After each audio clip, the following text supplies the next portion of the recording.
վերջ-վերջո թոշակը ինչ կապ ունի պետական պարտքի հետ։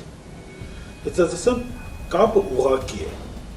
Եվ այն գումարները, այն ֆինանսական ռեսուրսները, որ Հայաստանի Հանրապետությունը ուներ, հայթայթել էր, աշխատում ենք,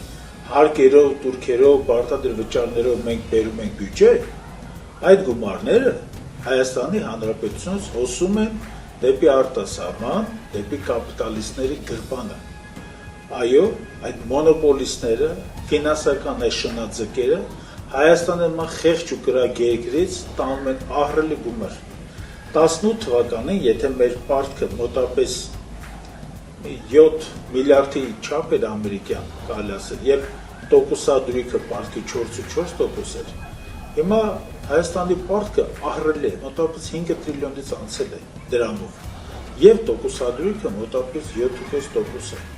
Եվ եթե մենք 18 թվականին մոտ 140 միլիարդ դրամ ենք ծախսում պարտքի տոկոսները մարելու, այդ գումարը սպասարկելու համար, հիմա Հայաստանի խեղճ ու կրակ ժողովուրդը մոտապես 400 միլիարդ դրամի չափ համարյա $1 միլիարդ չափ գումար է տալիս իր բյուջեից